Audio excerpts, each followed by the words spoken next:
اعوذ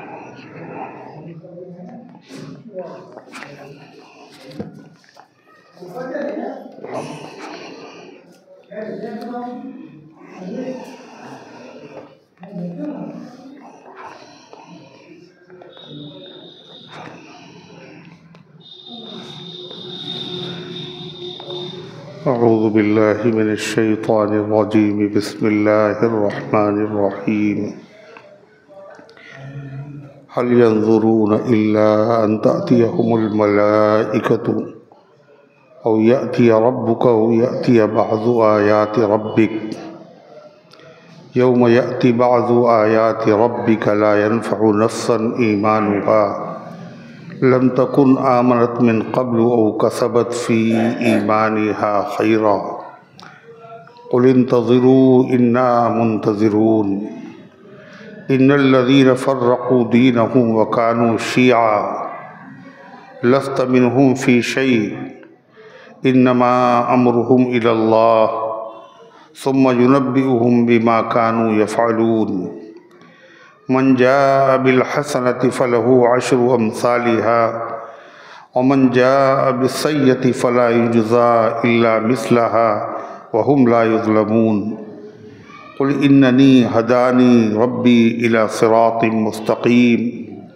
دينا قيما ملة إبراهيم حنيفا وما كان من المشركين قل إن صلاتي ونسكي ومحياي ومماتي لله رب العالمين لا شريك له وبذلك أمرت وأنا أول المسلمين قل أغير الله أبغي ربا وهو رب كل شيء ولا تكسب كل نفس إلا عليها ولا تزر وازرة وزر أخرى ثم إلى ربكم مرجعكم فينبئكم بما كنتم فيه تختلفون وهو الذي جعلكم خلائف الأرض ورفع بعضكم فوق بعض درجات ليبلوكم فيما آتاكم إن ربك سريع العقاب وإنه لغفور رحيم صدق اللہ العظیم۔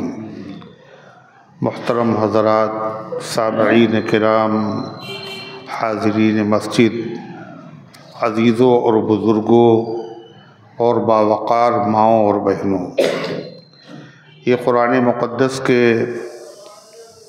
8ویں پارے کی سورۃ الانعام کی آخری پاکیزہ، نورانی، مقدس، باعظمت، مطہر آیتیں ہیں۔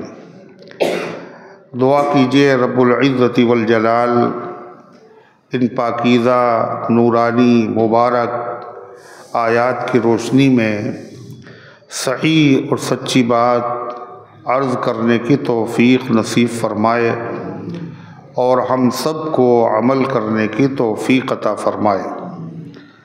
اللہ تعالیٰ نے اس سے پہلے کی آیات میں یہ بتایا کہ بندوں پر اللہ تعالیٰ نے اپنی حجت تمام کر دی، یعنی انبیاء علیہ السلام کو بھیج دیا اور آسمانی کتابیں بھی نازل فرمائیں، حتیٰ کہ سب سے آخری اور سب سے بڑے پیغمبر جناب محمد الرسول اللہ صلی اللہ علیہ وسلم کو بھی بھیج دیا، اور آپ پر آخری کتاب قرآن کریم کو بھی نازل کر دیا، اور آپ کو عظیم الشان معجزات عطا فرمائے جس سے حق واضح ہو گیا اور باطل میں فرق ہو گیا۔ لہذا جب حق صاف اور واضح ہو گیا تو آدمی کو حق کو تسلیم کر لینا چاہیے، مان لینا چاہیے، ایمان لے آنا چاہیے۔ اس کے باوجود اگر کوئی آدمی اب بھی اگر ایمان کو نہیں قبول کرتا اور ہدایت کے راستے پر نہیں آتا، اس کا مطلب یہ ہے وہ اس بات کا انتظار کر رہا ہے کہ اللہ کا عذاب آئے تب وہ مانے گا، یا قیامت آ جائے تب وہ مانے گا۔ یا قیامت کی بڑی نشانی آ جائے تب وہ مانے گا۔ حالانکہ ان تینوں چیزوں کے آ جانے کے بعد ماننے سے کوئی فائدہ نہیں ہوگا۔ اللہ تعالیٰ نے فرمایا هل ينظرون الا ان تأتيهم الملائکہ، حق کے واضح ہونے کے بعد اس کو قبول نہ کرنا، ایسا لگتا ہے کہ یہ لوگ نہیں انتظار کر رہے ہیں مگر اس بات کا کہ ان کے پاس فرشتے آ جائیں، موت کے فرشتے آ جائیں یا عذاب کے فرشتے آ جائیں، او یاتی ربک، یا ان کے پاس ان کا رب آ جائے۔ فرشتے اور رب یہ کب آئیں گے؟ قیامت کے روز، حساب کتاب کے لیے۔ وجاء ربک والملک صفا صفا، آئے گا تمہارا رب اور فرشتے صفیں بنا کر، اللہ کی عدالت ہوگی اور اس میں فیصلے ہوں گے، فرشتے آسمانوں سے اتریں گے تو اللہ تعالیٰ کی آمد ہوگی، مگر کیسے آمد ہوگی؟ جو اللہ کی شان ہے۔ تو لگتا ہے یہ جب ہی ایمان لائیں گے۔ اللہ فرماتا ہے او یاتی بعض آیات ربک، یا پھر یہ اس وقت ایمان لائیں گے جب آپ کے پروردگار کی کوئی بڑی نشانی آ جائے۔ بڑی نشانی آ جائے تو اس وقت یہ ایمان لائیں گے، اور بڑی نشانی سے مراد قیامت کی نشانیوں میں سے سورج کا پچھم سے نکلنا ہے۔ قیامت کی بڑی بڑی نشانیاں ہیں، مگر ان میں سے جو سب سے بڑی نشانی ہے جس کے بعد توبہ قبول نہیں ہوگی، ایمان قبول نہیں ہوگا، وہ سورج کا پچھم سے طلوع ہونا ہے۔ قرآن میں تو ذکر نہیں ہے، قرآن نے تو کہا کوئی بڑی نشانی آ جائے، مگر بڑی نشانی کی وضاحت بخاری شریف میں ہے، احادیث میں ہے۔ نبی پاک صلی اللہ علیہ وسلم نے فرمایا، ابو ہریرہ رضی اللہ عنہ راوی ہیں، جب قیامت کی یہ نشانی ظاہر ہوگی کہ سورج پچھم سے نکلے گا اور آدھے آسمان تک آئے گا اور پھر غروب ہو جائے گا، اور پھر اس کے بعد سورج ویسے ہی نکلے گا جیسے روز نکلتا ہے۔ لیکن جس دن سورج پچھم سے نکلے گا کوئی ایسا شخص نہیں ہوگا جو ایمان نہ لے آئے، سب ایمان لے آئیں گے، مگر اس وقت جو لوگ ایمان لائیں گے ان کا ایمان معتبر نہیں ہوگا۔ کیوں معتبر نہیں ہوگا؟ اس لیے کہ گویا کہ یہ دنیا کے خاتمے کا وقت ہے اور دنیا کی جاکنی کا وقت ہے۔ ایک ہے عالم صغیر، ایک ہے عالم کبیر۔ عالم صغیر کسے کہتے ہیں؟ انسان کو، اور عالم کبیر کہتے ہیں پوری دنیا کو۔ جب انسان کا آخری وقت ہوتا ہے جس کو کہتے ہیں جاکنی کا عالم، نزع کا عالم، جب آخری سانسیں چلتی ہیں، جب گلے میں آواز پھنس جاتی ہے، اس وقت اگر آدمی ایمان لائے تو اس کا ایمان معتبر نہیں، اور اگر اس وقت کوئی آدمی توبہ کرے تو توبہ بھی قبول نہیں ہوتی۔ حدیث میں ہے ان توبۃ العبد تقبل ما لم یغرغر، بندے کی توبہ قبول ہوتی رہتی ہے جب تک کہ گھرا نہ لگ جائے، جب تک کہ حلق میں آواز پھنس نہ جائے، جب تک کہ روح حلق کے اندر آ نہ جائے۔ یہ وقت مایوسی کا وقت ہوتا ہے، آدمی کو یقین ہو جاتا ہے بس اب دنیا سے ہم گئے، اور فرشتے اس کو اس وقت نظر آنے لگتے ہیں۔ جب فرشتے نظر آنے لگتے ہیں تو اس وقت اگر کوئی آدمی توبہ کرے گا تو توبہ قبول نہیں ہوگی. ایمان لائے گا تو ایمان معتبر نہیں ہوگا. کیوں؟ اس لیے کہ ایمان جو معتبر ہے وہ کون سا؟ ایمان بالغیب، بغیر دیکھے ہوئے ایمان لاؤ. جنت پر، جہنم پر، عرش پر، اللہ کے فرشتوں پر، اللہ کی کتابوں پر، اللہ کی ذات پر، صفات پر دیکھا نہیں ہے مگر مانو. اسی کا نام ہے ایمان بالغیب، یہی معتبر ہے. لیکن جب آدمی نے مرتے وقت فرشتوں کو دیکھ لیا، اب غیب کہاں رہا؟ اب تو آپ مان رہے ہیں، دیکھ کے مان رہے ہیں. دیکھ کے ماننے کا اعتبار نہیں ہے، بغیر دیکھے ہوئے ماننے کا اعتبار ہے. لہذا آدمی کی توبہ اس وقت قبول نہیں ہوتی. اور آدمی اگر اس وقت ایمان لاتا ہے تو ایمان بھی معتبر نہیں ہوتا جب اس کی جان نکلنے کا وقت ہوتا ہے. یہ ہے عالم صغیر کی جان نکلنا. اسی طریقے سے جب عالم کبیر کی جان نکلے گی، عالم کبیر سے مراد پوری دنیا، یعنی جب دنیا کے خاتمے کا وقت آ جائے گا، دنیا زیر و زبر ہو جائے گی، آسمان پھٹے گا، زمین میں زلزلے آئیں گے، سورج بے نور ہوگا، ستارے بکھر جائیں گے. اس کی سب سے پہلی علامت کیا ہے؟ سورج کا پچھم سے نکل آنا. قیامت کی علامتیں تو بہت ساری ہیں، بہت ساری علامتیں ظاہر ہو چکی اور بہت ساری ظاہر ہونے والی ہیں. نبی پاک صلی اللہ علیہ وسلم پر سلام ہو، آپ نے اپنی امت کو قیامت کی نشانیاں بتا دی، بہت ساری بتائیں. ان نشانیوں میں سے ایک نشانی آپ نے یہ بھی بتائی، ان تلد الامۃ ربتہا، کہ باندی اپنے مالک کو جنے گی. باندی اپنے مالک کو جنے گی. اس کا کیا مطلب ہے؟ اس کا مطلب یہ ہے کہ آدمی، بچے اپنی ماں کے ساتھ ایسا سلوک کریں گے جیسے کوئی اپنی خریدی ہوئی باندی کے ساتھ، نوکر کے ساتھ کرتا ہے. آج یہ علامت ظاہر ہو چکی ہے. بچے ماں سے کس طرح بات کرتے ہیں؟ چیخ کر، چلا کر، ڈرا کر، دھمکا کر، نظریں تیز کر کے، آواز بلند کر کے. کرتے نہیں کرتے؟ منہ پھیر کر آرڈر دے رہے ہیں، یہ کرنا ہے، وہ کر رہا ہے. ماں کو کہیں آرڈر دیا جاتا ہے؟ باپ کو کہیں آرڈر دیا جاتا ہے؟ تو یہ کیا ہے؟ آپ نے فرمایا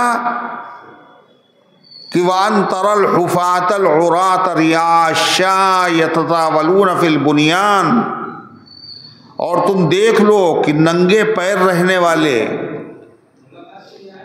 اور ننگے بدن رہنے والے، جن کو کپڑا نصیب نہیں تھا، جن کو چپلیں نصیب نہیں تھی، وَرِعَاءَ الشَّاةِ، اور بکریوں کے چرانے والے، يَتَطَاوَلُونَ فِي الْبُنْيَانِ، یہ بڑی بڑی بلڈنگیں بنائیں گے، ٹاورز بنائیں گے، اور ایک دوسرے پر فخر کریں گے اور مقابلہ کریں گے. کیا یہ منظر ہم لوگوں نے آنکھوں سے نہیں دیکھ لیا؟ یہ کیا ہے؟ یہ قیامت کی نشانیوں میں سے ہے. آپ نے فرمایا مسجدوں کو خوب سجایا جائے گا، اور مسجدوں کے سجانے میں مقابلہ ہوگا، ہماری مسجد تمہاری مسجد سے زیادہ اچھی ہے. کہ یہ نہیں ہو رہا ہے؟ آپ نے فرمایا خشوع رخصت ہو جائے گا، پوری مسجد بھری ہوگی مگر ایک آدمی کے دل میں بھی خشوع نہیں ہوگا.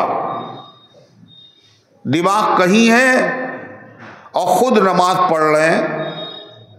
امام سے اگر غلطی ہو جائے تو کسی کو یاد ہی نہیں کئی رکعتیں ہوئیں، سب کنفیوز. کیا ایسا نہیں ہو رہا ہے؟ فرمایا کہ شراب کا نام بدل کے لوگ شرابیں پئیں گے، مسجدوں میں دنیا کی باتیں کی جائیں گی. یہ سب کیا ہے؟ قیامت کی نشانیاں ہیں، سب ظاہر ہو رہی. آپ نے فرمایا مکے کا پیٹ چیر دیا جائے گا، مکے کے پیٹ چیر جانے کا مطلب اس وقت لوگوں کی سمجھ میں جو آیا وہ آیا. اب یہ ظاہر ہوا کہ وہاں کیا ہوگا، بڑی بڑی سرنگیں بنا دی جائیں گی، پہاڑوں کو کاٹ دیا جائے گا، نفق بنائی جائے گی. مکے میں کتنے راستے ایسے ہیں جو سرنگ والے راستے ہیں، کافی دور تک لمبی لمبی سرنگیں بنی ہوئی ہیں. یہ کیا ہے؟ علامات قیامت میں سے ہے. ایک مرتبہ صحابہ کرام رضوان اللہ تعالی علیہم اجمعین کچھ گفتگو کر رہے تھے، آپ تشریف لے آئے. آپ نے پوچھا کاہے کا ذکر کر رہے تھے؟ کہا قیامت. آپ نے فرمایا قیامت قائم نہیں ہوگی جب تک کہ 10 نشانیاں تم نہ دیکھ لو. پھر حضور پاک صلی اللہ علیہ وسلم نے فرمایا 10 نشانیاں کیا ہیں؟ سورج کا پچھم سے نکلنا، ایک خاص قسم کے دھوئیں کا پوری دنیا میں چھا جانا، دخان، خروج دابہ، ایک جانور کا صفا پہاڑی سے نکلنا اور لوگوں کے چہروں پر نشان بنانا اور گفتگو کرنا. وَأَخْرَجْنَا لَهُمْ دَابَّةً مِّنَ الْأَرْضِ، قرآن میں جس کا ذکر ہے. آپ نے فرمایا یاجوج ماجوج کا نکلنا، دجال کا ظاہر ہونا، عیسیٰ علیہ السلام کا آسمانوں سے اترنا، اور 3 علاقوں میں زمین کا دھس جانا، مشرق میں، مغرب میں، جزیرۃ العرب میں. اور فرمایا آپ نے عدن کے گڑھے سے آگ کا نکلنا، اور وہ آگ بڑی تیزی سے لوگوں کے پیچھا کرے گی اور لوگ آگے ہوں گے اور آگ پیچھے. جہاں وہ آرام کریں گے وہاں رک جائے گی اور پھر بھاگیں گے لوگ، میدان محشر میں جمع کرے گی. یہ نشانیاں ہیں، یہ یکے بعد دیگرے ظاہر ہوں گی. مگر وہ نشانی جس کے بعد توبہ کا دروازہ بند ہو جائے اور جس کے بعد ایمان کا اعتبار نہ ہو، یہ نشانی کون سی نشانی ہے؟ سورج کا پچھم سے نکل آنا. پچھم سے نکل آنا، جہاں سورج نکلے گا پچھم سے، بس کیا ہے، اس کے بعد لوگ سب ایمان لے آئیں گے مگر کسی کے ایمان کا اعتبار نہیں ہوگا. اس کے بعد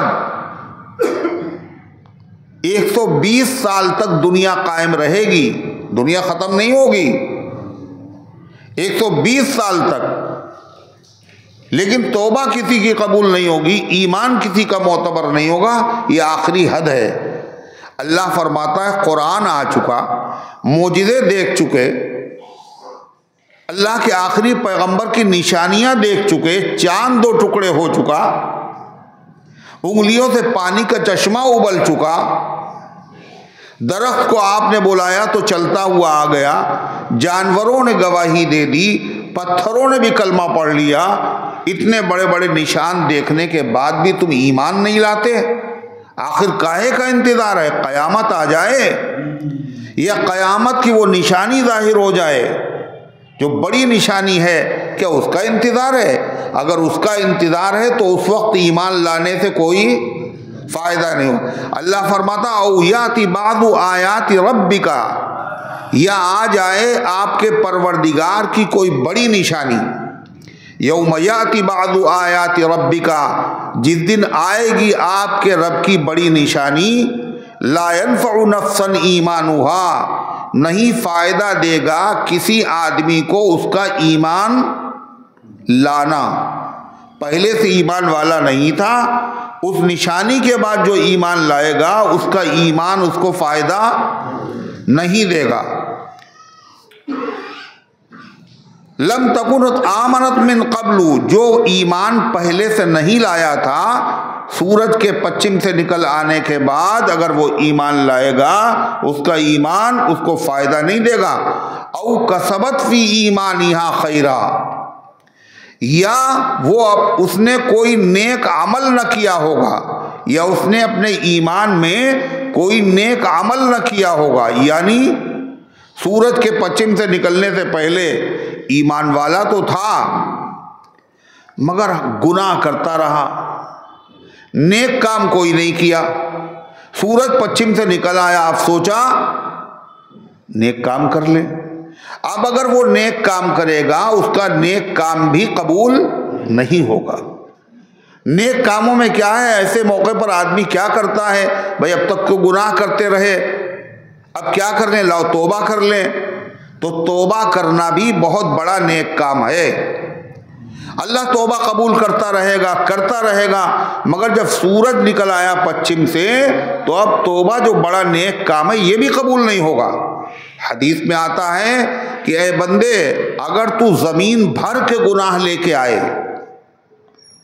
اتنے میں زمین بھر جائے، اتنا بڑا مجرم، اتنے بڑے گناہ گار، لیکن اگر تو توبہ کرے گا تو ہم تیرے سارے آسمان بھر کے رحمت لے کر کے آئیں گے اور تیرے گناہوں کو معاف کر دیں گے۔ یہ دروازہ کھلا رہے گا توبہ کا۔ حضرت علی رضی اللہ عنہ فرماتے ہیں کہ حضرت صدیق اکبر رضی اللہ تعالیٰ عنہ سے میں نے حدیث سنی۔ علی فرماتے ہیں اللہ کے نبی سے نہیں سنی، صدیق اکبر سے حدیث سنی، اور ہیں صحابی حضرت علی بھی، اور حضرت علی بہت بڑے عالم، مگر وہ فرماتے میں نے یہ حدیث حضور پاک صلی اللہ علیہ وسلم سے نہیں سنی، میں نے ابو بکر صدیق سے سنی۔ اور حضرت علی کہتے ہیں جب میں کسی سے حدیث سنا کرتا تھا تو پہلے اسے قسم دیتا تھا، قسم کھاؤ یہ اللہ کے نبی نے کہا ہے، قسم دیتا تھا، پھر قبول کرتا تھا۔ مگر میں نے صدیق اکبر سے یہ حدیث سنی، ان کو قسم میں نے نہیں دی، اس لیے کہ ابو بکر سچے ہیں۔ ابو بکر صدیق کی وہ حدیث کیا ہے جو حضرت علی نے نقل کی؟ فرمایا جب کوئی بندہ گناہ پر شرمندہ ہو، نادم ہو، چاہے جتنا بڑا گناہ ہو جائے، وہ 2 رکعت نماز پڑھے، سچے دل سے اچھی طرح وضو کرے، اچھی طرح وضو کا مطلب سنت کے مطابق وضو کرے، اس کے بعد 2 رکعت نماز پڑھے سچے دل سے، اور پھر وہ اللہ تعالیٰ سے توبہ کرے، چاہے جتنا بڑا اس کا گناہ ہو، اللہ تعالیٰ اس گناہ کو معاف کر دے گا۔ یہ سلسلہ کب تک رہے گا؟ جب تک کہ سورج پچھم سے نہ نکل آئے۔ اور یہ کب تک رہے گا؟ جب تک کہ آدمی کو کا موت کا وقت نہ آ جائے۔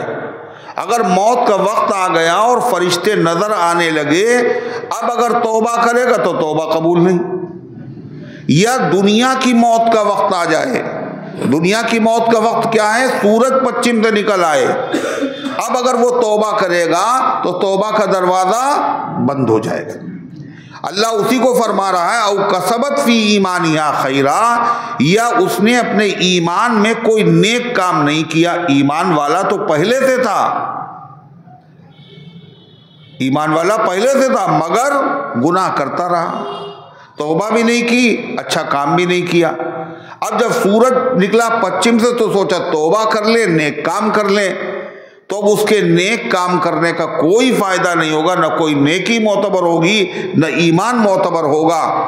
اللہ تعالیٰ فرماتا ہے ان سے کہہ دو اگر اسی کا تمہیں انتظار ہے تو انتظار کرو، ہم بھی انتظار کریں۔ قل، اے پیغمبر آپ کہہ دیے انتظروا، انتظار کرو تم قیامت کا اور پچھم سے سورج کے نکلنے کا۔ انا منتظرون، ہم بھی انتظار کر رہے ہیں، دیکھیں تمہارے ساتھ اللہ کیا معاملہ کرتا ہے۔ پھر اللہ تعالیٰ نے فرمایا ان الذین فرقوا دینہم وکانوا شیعا، دین اسلام وہی معتبر ہے جو محمد الرسول اللہ صلی اللہ علیہ وسلم لے کر کے آئے ہیں، آپ کے آنے کے بعد کوئی دین معتبر نہیں، اور آدم علیہ السلام سے دین چلا، آخری پیغمبر محمد الرسول اللہ صلی اللہ علیہ وسلم تک آیا۔ 1,24,000 پیغمبروں نے جس دین کی دعوت دی ہے وہ دین الگ الگ نہیں تھا، وہ دین ایک ہی تھا، وہ دین اسلام ہے۔ لہذا یہ کہنا کہ 1400 سال پرانا مذہب اسلام ہے غلط ہے۔ سب سے پرانا مذہب، سب سے قدیم مذہب اسلام ہے۔ کیوں؟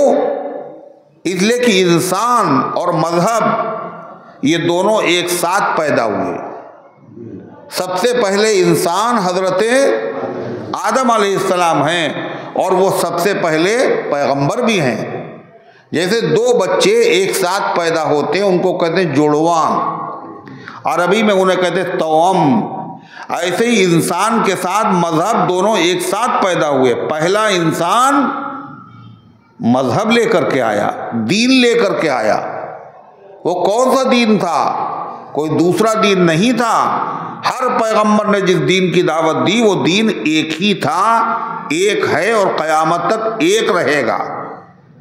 کہ نمازوں میں تو فرق تھا، 5 نمازیں تو کسی نبی کے زمانے میں نہیں تھی، روزوں میں فرق تھا، پاکی کے طریقوں میں فرق تھا۔ کہا یہ دین نہیں ہے۔ دین کیا ہے؟ دین کہتے ہیں عقیدے کو، یہ عمل ہے، نماز، روزہ، زکوٰۃ، حج، قربانی، طہارت اور وضو اور غسل، یہ سب کیا ہے؟ فرائض ہیں، اعمال ہیں۔ ان کا تعلق آدمی کے اعضاء سے ہے، جسم سے، اعضاء ہاتھ پیروں سے ہے۔ یہ کام کرنے کے والے کام ہیں، جو ہاتھ پیروں سے کیا جائے، زبان سے کیا جائے، آنکھ سے کیا جائے، وہ کیا ہے؟ وہ دین نہیں ہے، یہ تو عمل ہے۔ پھر دین کس کا نام ہے؟ دین نام ہے عقیدے کا، توحید کا عقیدہ رکھا جائے، اللہ کے علاوہ کوئی عبادت کے لائق نہیں۔ اللہ نے بندوں کی ہدایت کے لیے جو نبی بھیجے وہ سچے نبی تھے، اور یہ عقیدہ رکھا جائے کہ مرنے کے بعد زندگی ہے، حساب کتاب ہے، جزا سزا ہے، جنت اور جہنم ہے۔ یہ عقیدے جو آدمی رکھے اس کا نام کیا ہے؟ یہی دین ہے۔ یہ کبھی نہیں بدلا، اس میں تبدیلی کبھی نہیں آئی۔ اسی کی دعوت آدم علیہ السلام نے دی، اور اسی کی دعوت ہر نبی نے دی۔ یا قوم اعبدوا اللہ ما لکم من الہ غیرہ، اے میری قوم اللہ کی عبادت کرو اور تمہارا معبود اللہ کے علاوہ کوئی نہیں۔ جو عمل ہیں ان عمل میں تبدیلی ہوتی رہی۔ نماز 4 وقت کی ہے، 3 وقت کی ہے، 1 وقت کی ہے، اس میں تبدیلی ہوتی رہی ہر نبی کے زمانے میں۔ روزے اتنے ہیں، ٹائم میں فرق ہوا، یہ دین نہیں ہے، تو اعمال ہے، اعمال میں تبدیلی ہوتی رہی، لیکن دین میں کبھی تبدیلی نہیں ہوئی۔ اللہ فرماتا ان الذین فرقوا دینہم، جو دین تمام نبیوں کا متفق علیہ دین ہے، ہر نبی ایک دین لے کر کے آئے، جنہوں نے اس دین کو ٹکڑے کر دیا۔ اس دین کو ٹکڑے کرنے کا مطلب یہ ہے پورے دین کو انہوں نے قبول نہیں کیا، پورے دین کو قبول نہیں کیا، کچھ کو مانا اور کچھ کو نہیں مانا۔ یہ پورے دین کی مخالفت کی، یا کچھ اس میں سے چھوڑ دیا، یا کچھ اس میں اپنی طرف سے بڑھا دیا۔ یہ دین کو ٹکڑے کرنا ہے۔ کس نے دین کو ٹکڑے کیا؟ یہودیوں نے۔ کس نے ٹکڑے کیا؟ عیسائیوں نے۔ یہودیوں نے کیا کہا؟ نبی کو مانتے رہے، کتاب کو مانتے رہے، مگر کیا کہتے رہے؟ عیسیٰ علیہ السلام کیا ہیں؟ خدا ہیں۔ یہودیوں نے کیا کہا؟ عزیر علیہ السلام اللہ کے بیٹے ہیں، کہا نہیں کہا؟ اور عیسائیوں نے کہا عیسیٰ علیہ السلام اللہ کے بیٹے ہیں، یا خدائی کے پارٹنر ہیں، یا پھر خدا کے بیٹے ہیں، یا خود خدا ہیں، کہا نہیں کہا؟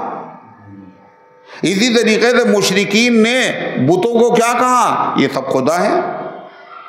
ان لوگوں نے دین کو ٹکڑے کیا، یا پھر ان لوگوں نے دین کو ٹکڑے کیا جنہوں نے پورا دین نہیں مانا، اپنی طرف سے بڑھا دیا۔ تمام کے تمام صحابہ نے جو دین نبی سے سیکھا یہی دین معتبر ہے۔ صحابہ سے ہٹ کے کوئی آدمی یہ کہے قرآن کی اس آیت کا مطلب یہ نہیں ہے، یہ ہے، اس کا مطلب یہ اس نے دین کو ٹکڑے کر دیا۔ دین وہ ہے جو اللہ کے نبی نے صحابہ کو سکھایا ہے نا۔ صحابہ سے امت تک دین پہنچا، قرآن پہنچا، حدیث پہنچی۔ قرآن کی اس آیت کا کیا مطلب ہے یہ بھی تو نبی نے صحابہ کو بتایا تھا۔ تو صحابہ نے جو مطلب بتایا ہے، اب کوئی فرقہ، کوئی جماعت، کوئی گروہ یہ کہے یہ مطلب نہیں ہے، یہ مطلب ہے۔ تمام صحابہ نے 5 وقت کی نمازیں پڑھی۔ کہا 5 وقت نماز فرض ہے، 5 نمازیں فرض ہیں، ان کے ٹائم بھی الگ الگ ہیں۔ ان الصلاۃ کانت علی المؤمنین کتابا موقوتا، نماز وقت سے فرض ہے، 5 وقت کی نماز فرض ہے، رات اور دن میں۔ ایک فرقہ کیا کہتا ہے نماز 3 ہی ٹائم کی ہے، مغربین اور ظہرین اور فجر۔ حضرت علی، حضرت حسنین اور جتنے صحابہ ہیں سب نے کئے وقت کی پڑھی؟ 5 وقت پڑھی۔ یہ کیا ہے؟ ایک الگ راستہ بنا لینا ہے۔ تمام صحابہ کا عقیدہ یہ ہے کہ انبیاء کے علاوہ کوئی معصوم نہیں۔ ان کا نہیں، نبی کے بعد 14 اور معصوم ہیں۔ یہ کیا ہے؟ الگ راستہ، دین سے، دین کو ٹکڑے کرنا، کہنا صرف اللہ کی اطاعت فرض ہے، نبی کی اطاعت ہر کام میں فرض ہے، اس کے علاوہ کسی کی اطاعت ہر کام میں فرض نہیں ہے۔ ہر کام میں کسی کا کہنا ماننا فرض نہیں ہے۔ اس کی وہی بات مانی جائے گی جو قرآن اور حدیث کے مطابق ہو۔ قرآن و حدیث سے الگ ہٹ کے کوئی کہے، کوئی کتنا ہی بڑا ہو، وہ بات نہیں مانی جائے گی۔ تو ان کا نہیں، 12 امام ہیں، ان کی ہر بات مانی جائے گی۔ وہ جس چیز کو چاہیں حلال کر دیں، جس چیز کو چاہیں حرام کر دیں۔ اب قرآن کے بعد حلال و حرام کا اختیار کسے؟ دین کامل ہو چکا، مکمل ہو چکا، قرآن میں اس کی خبر آ چکی۔ اب اس کے بعد امام پیدا ہوئے اور امام جب جی چاہیں حلال کر دیں، جب جی چاہیں حرام کر دیں۔ یہ کیا ہے؟ یہ عقیدے قرآن کے خلاف ہے۔ یہ دین کو ٹکڑے کرنا ہے۔ اللہ فرمائے ان الذین فرقوا دینہم۔ اسی طریقے سے ایک فرقہ ہے خوارج کا، ایک روافض ہیں جو حضرت علی کو سب سے آگے بڑھاتے ہیں اور ان کے آگے بڑھا کر کے ان کے عقیدے میں نام ان کا لیتے ہیں اور دین اپنی طرف سے بنا کے پیش کرتے ہیں، ان کی طرف غلط باتیں منسوب کرتے ہیں۔ ایک ہے خوارج، وہ علی کے دشمن ہیں۔ وہ کہتے ہیں جو گناہ کبیرہ کرے گا وہ آدمی مسلمان ہی نہیں رہتا، یعنی نماز اگر کسی نے چھوڑ دی، فرض سمجھتا ہے، چھوڑ دی نماز، وہ گیا، وہ کافر ہو گیا، وہ جنت میں جا ہی نہیں سکتا۔ اس طرح کے عقیدے جنہوں نے بنا لیے جو قرآن کے خلاف ہیں، حدیث کے خلاف ہیں، تو کیا ہے دین کو؟ ان الذین فرقوا دینہم، جنہوں نے اپنے دین کو ٹکڑے کر لیا۔ پورا دین قبول کرنا چاہیے تو پورا نہیں قبول کیا، آدھا قبول کیا، آدھا نہیں قبول کیا، کچھ اس میں اپنی طرف سے بڑھا دیا، کچھ اس میں اپنی طرف سے گھٹا دیا۔ اللہ فرماتا ہے پیغمبر وَكَانُوا شِيَعًا، اور وہ شیعہ ہو گئے۔ وہ کیا ہو گئے؟ شیعہ ہو گئے۔ شیعہ کا مطلب کیا ہے؟ گروہ، گٹ، جماعت، جنہوں نے دین کو ٹکڑے کر لیا اور گروہ گروہ بن گئے، پارٹیاں الگ الگ بنا لی، فرقے بن گئے۔ یہ ہے شیعہ کے اصلی معنی۔ اللہ کیا کرا؟ لست منہم فی شیء، اے پیغمبر آپ کا ایسے لوگوں سے کوئی تعلق نہیں۔ جو شیعہ ہو گئے ان سے اے پیغمبر آپ کا کوئی تعلق۔ جو ٹکڑے ہو گئے، جنہوں نے دین کو ٹکڑے کر لیا، گروہ در گروہ بن گئے، الگ الگ پارٹیاں انہوں نے بنا لی، اپنی خواہشات داخل کر کے دین میں، آپ کا ان سے کوئی تعلق نہیں۔ مطلب آپ فکر نہ کیجئے، آپ سے ان کے بارے میں کچھ پوچھا نہیں جائے گا، آپ نے تو اپنا کام کر دیا، دین آپ نے پورا پہنچا دیا۔ اب کوئی آدمی پورا دین مانے تو اسے ثواب ملے گا، نہیں مانے گا تو مجرم وہ ہے، سزا اسے ملے گی۔ آپ کا دامن اس سے پاک ہے، آپ فکر نہ کیجئے۔ لست منہم فی شیء، آپ کا ان سے کوئی تعلق نہیں۔ انما امرہم الی اللہ، ان کا معاملہ تو بس اللہ کے حوالے ہے، ان کا کیس اللہ کے حوالے ہے۔ ینبئہم بما کانوا یفعلون، قیامت کے دن اللہ ان کو بتائے گا ان کاموں کی حقیقت، وہ جو دنیا میں کیا کرتے تھے، جن کو وہ قابل جزا سمجھتے تھے وہ قابل سزا ہوں گے، جن کو قابل سزا سمجھتے تھے وہ قابل جزا ہوں گے۔ تو کیا ہوگا؟ اللہ ان کو حقیقت بتا دے گا، قیامت کے دن جزا اور سزا ملے گی۔ جس نے جو کیا اس کو نیک کام تھا تو جزا ملے گی، اور برا کام تھا تو سزا ملے گی۔ جزا اگر ملے گی، بدلہ اگر ملے گا تو کس حساب سے ملے گا؟ اللہ آگے قانون بیان کر رہا ہے قرآن میں، کیسے ملے گی جزا؟ من جاء بالحسنۃ فلہ عشر امثالھا، جو ایک نیکی لے کر کے آئے گا اس کو اس کا 10 گنا بدلہ ملے گا۔ گویا کہ اس نے ایک نیکی نہیں کی، ایک نیکی کو اس نے 10 مرتبہ کیا ایک ہی، مگر 10 گنا۔ حضور انور صلی اللہ علیہ وسلم نے فرمایا جس نے ہر مہینے میں 3 نفلی روزے رکھ لیے،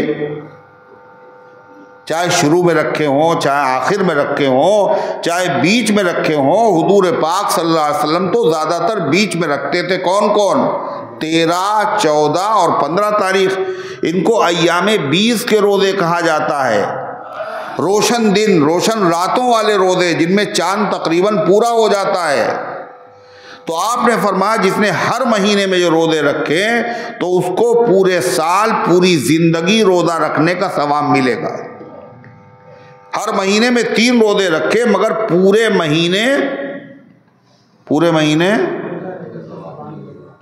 مہینے میں کتنے دن ہوتے ہیں؟ اور رکھے اس نے 3، اور ثواب ملے گا 30 کا۔ کیوں؟ اس لیے کہ ایک نیکی کا بدلہ 10 گنا ملے گا، تو 3 کے کتنے ہو گئے؟ 30 ہو۔ حدیث میں آتا ہے جو آدمی جس نے غسل کیا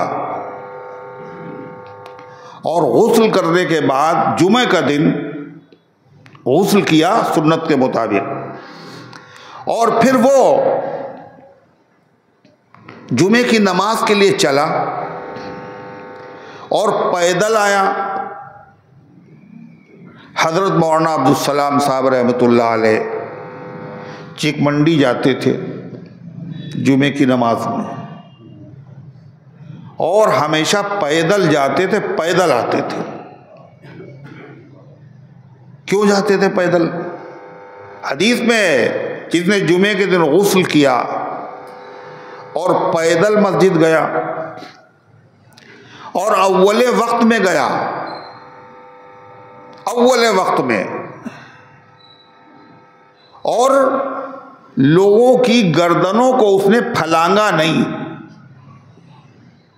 لوگوں کی گردنیں پھلانگ کے کب جائے گا؟ جب مسجد میں بہت سے لوگ آ چکے ہوں گے۔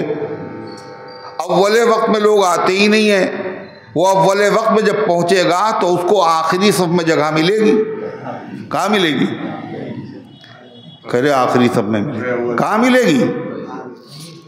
جب اول وقت میں گیا تو پہلی صف میں جگہ ملی۔ آپ نے فرمایا وہ امام کے قریب بیٹھا، اور امام کہاں پہ ہوتا ہے؟ بیچ میں ہوتا ہے، پہلی صف میں امام کے قریب بیٹھا۔ اور پھر آپ نے فرمایا جتنا اللہ نے اس کے مقدر میں لکھا تھا اتنی اس نے نفل نمازیں پڑھی۔ نماز کا وقت ہو چکا تھا، بے زوال ہو چکا تھا، جتنی اللہ تعالیٰ نے توفیق دی اس نے اتنی رکعتیں نماز پڑھی۔ اس کے بعد وہ خاموش رہا، جب امام نے خطبہ دیا خاموش رہا، اس نے کوئی فضول کام نہیں کیا۔ فضول کام کا مطلب جو چٹائی ہے اس کی تیلی توڑنے لگے، یا کنکریاں ہیں تو انہی سے کھیلنے لگے، یہ مٹی جھاڑنے لگے، یہ سب کیا ہے؟ فضول کام ہے۔ فضول بات بھی نہیں کی، فضول کام بھی نہیں کیا اس نے۔ اگر کوئی خطبے کے وقت بول رہا تھا اس نے اس سے یہ نہیں کہا چپ رہو، اگر اس نے کہا چپ رہو یہ بھی فضول کام ہے. بولنا منع ہے، آپ کسی کو منع کر رہے ہیں، بولے تو آپ بھی. تو حضور پاک صلی اللہ علیہ وسلم فرماتے ہیں اس نے کسی کو تکلیف نہیں پہنچائی، تو اس کو یہ جمعہ کفارہ بن جائے گا ان گناہوں کا جو اس جمعے سے لے کر کے پچھلے جمعے سے اس جمعے تک ہوئے ہیں، ان تمام گناہوں کا وہ کفارہ بن جائے گا. صغیرہ گناہ جتنے تھے وہ معاف ہو جائیں گے. اور یہی نہیں، آپ نے فرمایا جب وہ چل کے جائے گا تو ہر قدم کے بدلے میں، غور سے سنو، ہر قدم کے بدلے میں 1 سال کی عبادت کا ثواب ملے گا. جتنے قدم وہ اٹھائے گا مسجد تک جانے میں، ہر قدم کے بدلے میں 1 سال کی عبادت کا ثواب ملے گا. 1 سال کے روزوں کا ثواب اور 1 سال کی تہجد کا ثواب ہر قدم پر. اس شرط کے ساتھ جو آدمی پڑھے نماز جمعے کی جا کر کے، یہ نہیں جب خطبہ شروع ہوگا تب جا رہے ہیں اور اس کے بعد آگے جا رہے ہیں پیر پھیلاتے ہوئے لوگوں کی گردنیں پھلانگتے ہوئے چلے جا رہے ہیں. یہ بے ادبی گستاخی تو حرام کام ہے. صف اول میں نماز پڑھنا مستحب ہے اور لوگوں کی گردن پھلانگنا حرام ہے. آپ نے ایک شخص کو دیکھا وہ اسی طرح آ رہا ہے، پہلی صف کے چکر میں پھلانگتا ہوا آ رہا. آپ نے فرمایا اجلس فقد آذیتا، بیٹھ جا، تو نے لوگوں کو اذیت پہنچائی. چاہے کسی کے پیر لگے یا نہ لگے، لیکن جب آدمی کسی کو پھلانگتا ہے، اپنا پیر اوپر کرتا ہے تو بہت اچھا لگتا ہے نا. بولو، کوئی بھی پیر اٹھائے اگر آپ کے سر کے اوپر تو کیا ہوگا؟ آپ کو برا لگے. یہ اذیت ہے. اگر کوئی اسے اذیت محسوس نہیں کرتا، وہ بے حس ہے، بے حس. آپ نے اذیت، تم نے اذیت پہنچائی ہے.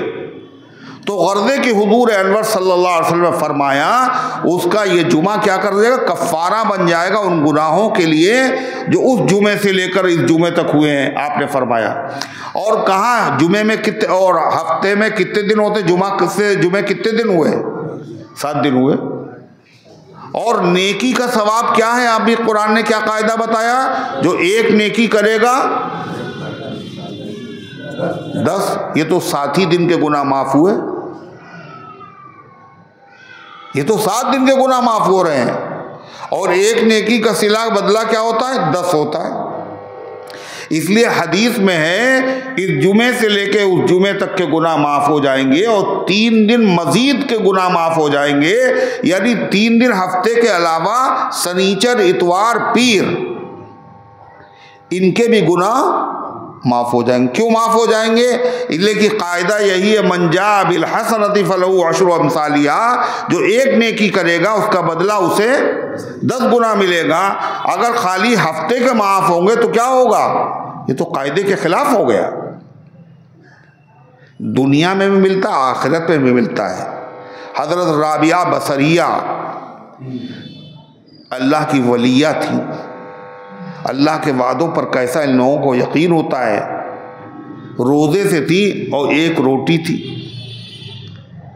اور افطار کا ٹائم. اتفاق سے وہ آ گیا مانگنے والا دروازے پہ، تو اپنے کنیز سے کہنے لگی یہ اٹھا کے دے دو. اب ان کا ایمان جیسا تھا ویسا کنیز کا تو تھا نہیں. اس کو تو بڑا غصہ لگا. ایک تو افطار، روزہ خود بھی ہے اور ہم بھی، اور کھانے کو کچھ نہیں، افطار کا ٹائم ہو رہا، 1 روٹی تھی اور وہ بھی کہہ رہے دے دو. مگر کنیز تو پھر کنیز ہے، مالک کا حکم ماننا لازم ہے، چاہے جی چاہے نہ چاہے. اس نے بہرحال دے دی. تھوڑی دیر کے بعد دروازے پہ دستک ہوئی.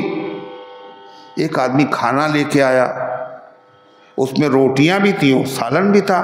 کہنے گنو روٹیاں. وہ نکلی 9. کہنے واپس کر دو.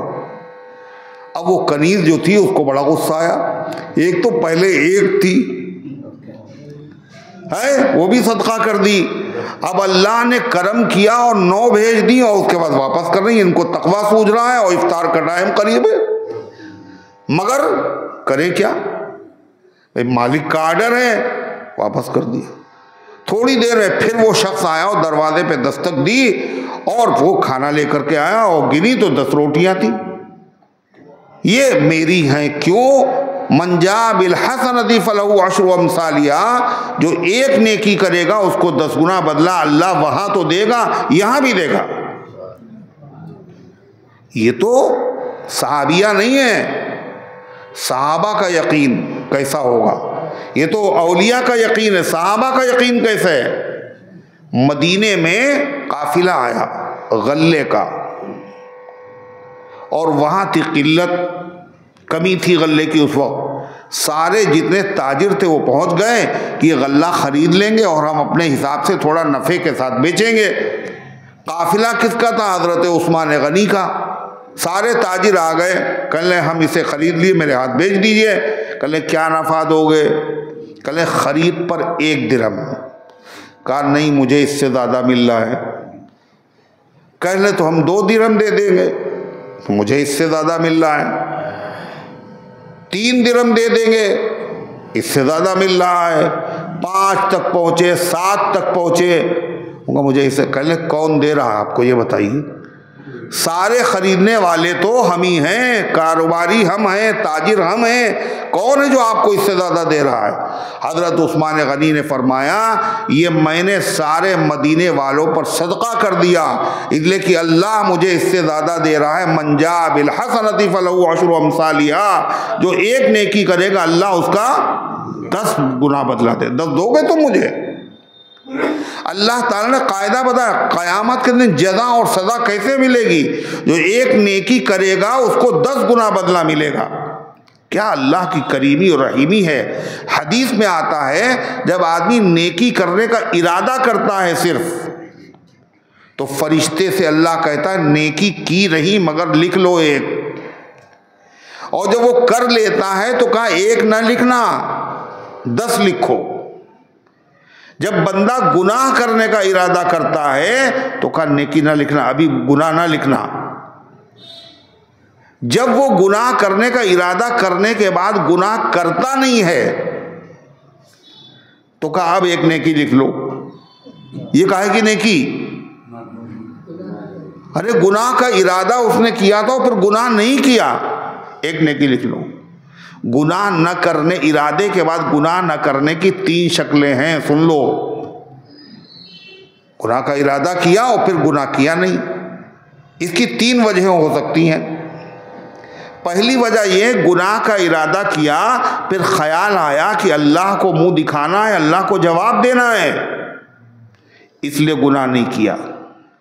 دوسری شکل یہ گناہ کا ارادہ تھا پھر بھول گیا، اس لیے گناہ نہیں کیا۔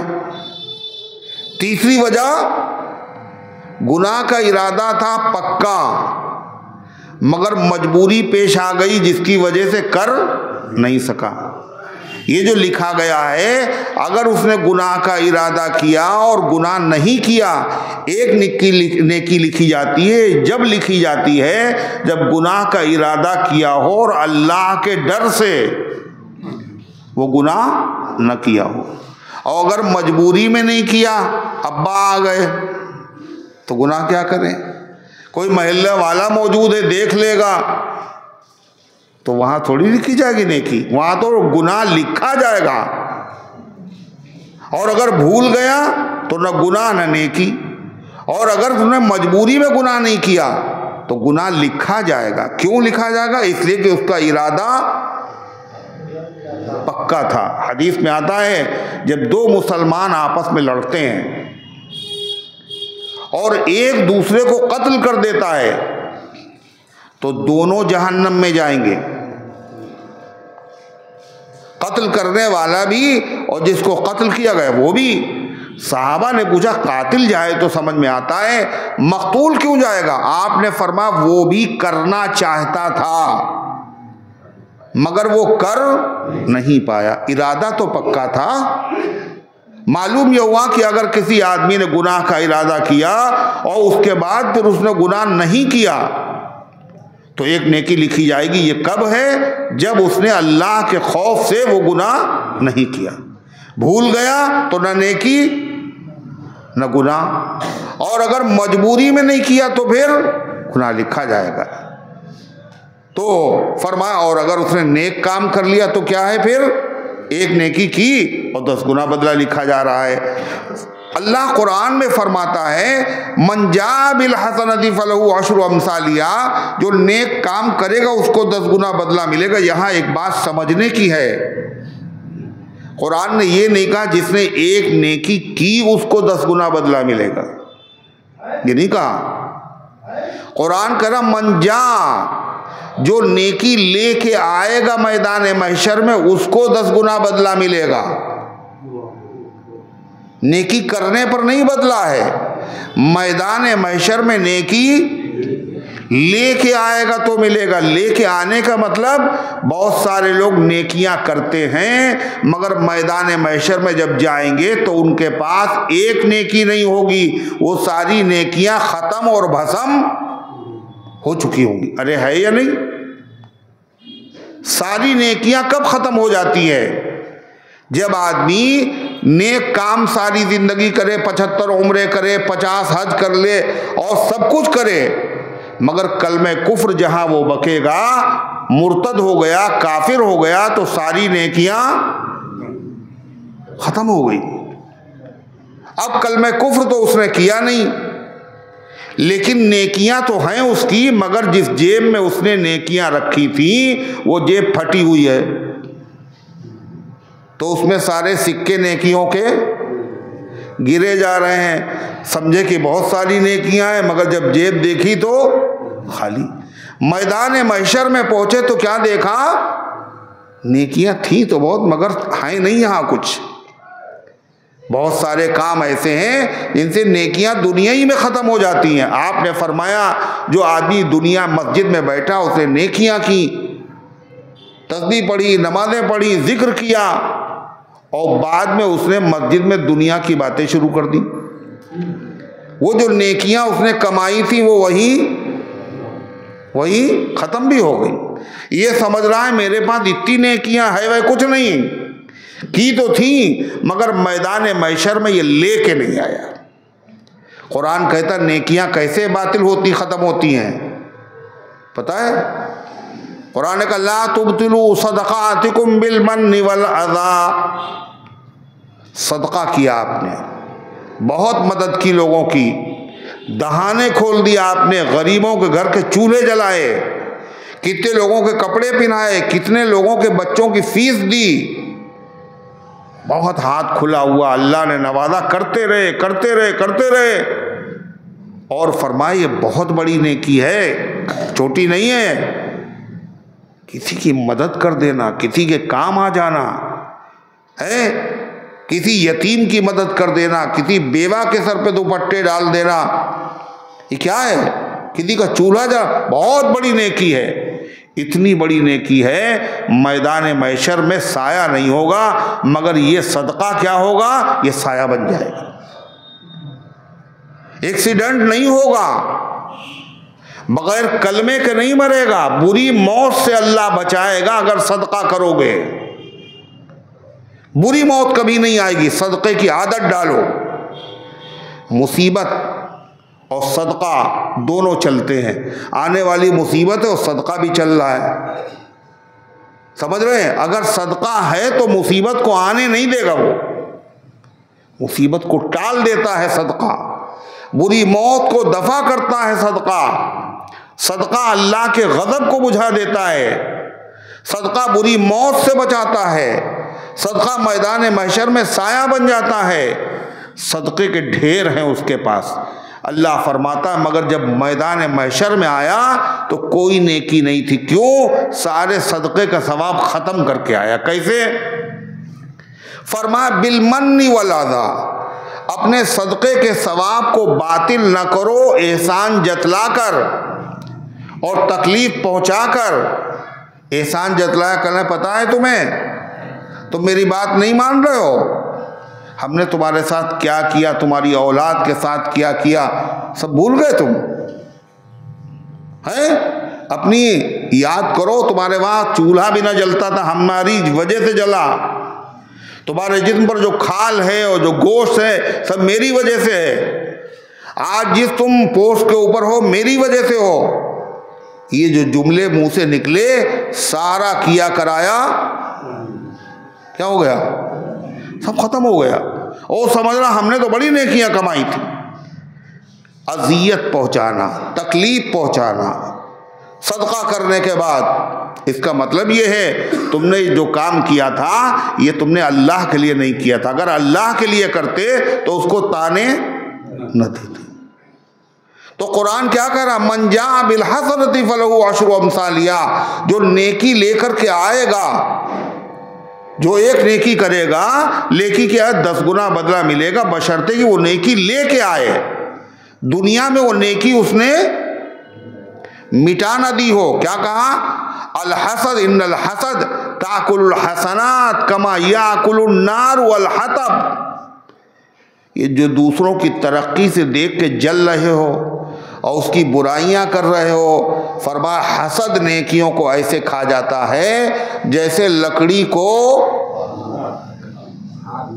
آگ جب کھاتی ہے تو لکڑی بچتی ہے، کیا بچتا ہے؟ راکھ۔ بلا وجہ حسد کرنے والا کیا کر رہا ہے؟ اپنی نیکیاں اپنا ہی نقصان کر رہا ہے، خون الگ جلا رہا ہے اور نیکیاں الگ برباد کر رہا ہے۔ تو ایسا آدمی بہت عقل مند ہوگا جو اپنا خون جلائے اور اپنی نیکیاں برباد کرے۔ کون ہوگا وہ؟ اس بے وقوفی میں کون مبتلا ہے؟ بولو۔ نیک لوگ، دیندار لوگ، تہجد گزار لوگ، نمازی لوگ۔ حسد جو ہے ضروری نہیں بے نمازی کرتا ہو، نمازی بھی کرتا ہے۔ حسد ضروری نہیں ہے جو تہجد نہ پڑھتا وہی کرتا، تہجد پڑھنے والا بھی کرتا ہے۔ حسد نبی کی اولاد کرتی ہے، نبی کے بھائی تک کرتے ہیں۔ یوسف علیہ السلام پر جنہوں نے حسد کیا تھا وہ کون لوگ تھے؟ ارے کون تھے؟ بھائی تھے۔ کس کے بھائی تھے وہ؟ ارے نبی کے بھائی تھے۔ اور کس کے بیٹے تھے وہ؟ ارے نبی کے بیٹے تھے، نبی کے بھائی تھے، مگر حسد کر رہے۔ تو قرآن بتا رہا ہے یہ بیماری بڑی خطرناک ہے، یہ فطرت ہے انسان کی۔ اپنے سے اونچا ہوتے ہوئے دیکھے گا تو اس کے دل پہ چوٹ ضرور لگے گی۔ پھر اس کا علاج بھی تو بتایا ہے شریعت نے۔ اس کا علاج کیا ہے؟ حضرت مولانا ابرار الحق صاحب رحمۃ اللہ علیہ فرماتے تھے اس کا علاج کیا ہے معلوم؟ اس کا علاج کہتے تھے کہ آدمی کیا چاہتا ہے حسد کرنے والے کا؟ کہ اس سے یہ نعمتیں چھن جائیں، یہی تو چاہتا ہے۔ تو فرمایا کیا کرے؟ اس کا علاج یہ ہے اس کے لیے دعا کرے۔ کیا؟ اللہ اس کو اور نعمتیں دے، اللہ اس کو اور ترقی دے، اللہ اس کو اور عزت دے۔ جی چاہتا چھن جائے اور دعا کیا کر رہا ہے؟ اللہ اس کو اور ترقی دے۔ جب یہ کرے گا تو اس کے دل کے اوپر کیا ہوگا؟ آرے چلیں گے یہ کیا کر رہے ہو؟ مگر علاج اس کا یہی ہے، جیسے نکاح نامہ جو فولڈ ہوتا ہے اور بار بار مڑ جاتا ہے، اس کو سیدھا کرنے کا کیا طریقہ ہے؟ اس کو الٹی طرف سے موڑ دو تو کیا ہوگا؟ سیدھا ہو جائے۔ کیا علاج ہے؟ کیا حکیمانہ علاج؟ یہ حکمت ہے۔ پہلے زمانے میں الٹرا ساؤنڈ تو ہوتا نہیں تھا، ایکس رے نہیں ہوتا تھا، حکیم لوگ تھے، حکمت سے علاج کرتے تھے اور حیرت انگیز طریقے پر علاج کرتے تھے۔ ایک صاحب نے کے سر کے اوپر جو ہے پھوڑے تھے، پھوڑے، اور وہ اچھے نہیں ہو رہے تھے کسی طرح۔ بہت علاج کیا، بہت ٹیوب لگائے، بہت دوائیں کھائیں، اچھے نہیں ہو رہا۔ حکیم صاحب کے پاس گئے، حکیم صاحب نے کہا دیکھو اس کا علاج یہ ہے بریانی بنواؤ دیسی گھی کی۔ کیا علاج ہے؟ بریانی، اور وہ بھی دیسی گھی کی۔ اور کہنے اس کے بعد گرم گرم بریانی اس کے سر پہ ملو، یہ چاہے جتنا چیخے اور چلائے اور تکلیف ہو تو مل دینا۔ چنانچہ انہوں نے یہی کیا۔ جب اس کو ملا گیا تو تھوڑی دیر کے بعد اس کی ناک سے اتنا بڑا کھجورا باہر آ گیا.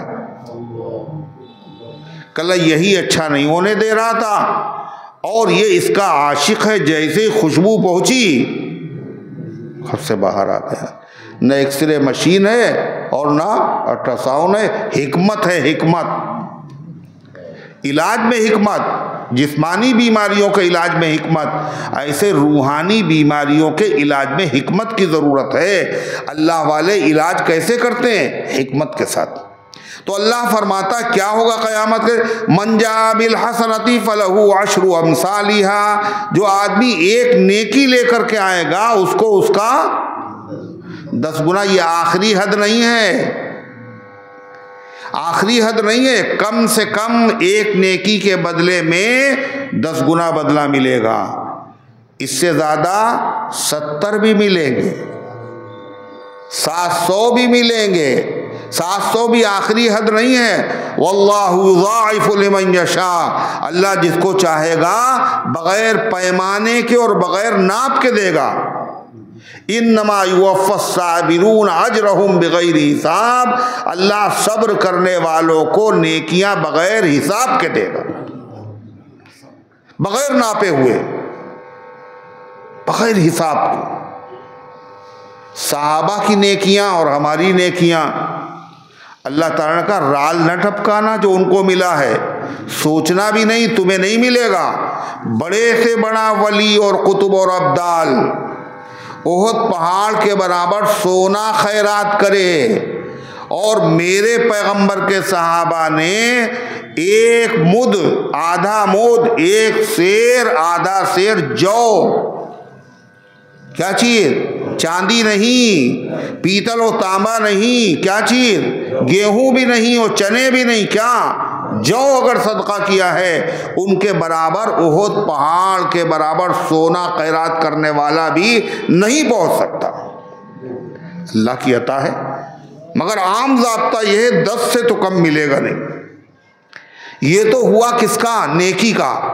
وَمَنْ جَاءَ بِالسَّيِّئَةِ فَلَا يُجْزَىٰ إِلَّا مِثْلَهَا. اور جو آدمی برائی لے کر کے آئے گا تو ایک برائی کے بدلے میں 10 گنا برائی نہیں لکھی جائے گی اس کے اعمال میں. اسے سزا نہیں دی جائے گی مگر اسی کے برابر. نیکی کریں تو بڑھا کے ثواب دیا جائے، اور برائی ہو تو اتنی سزا دی جائے. اللہ کا رحم نہیں تو اور کیا ہے.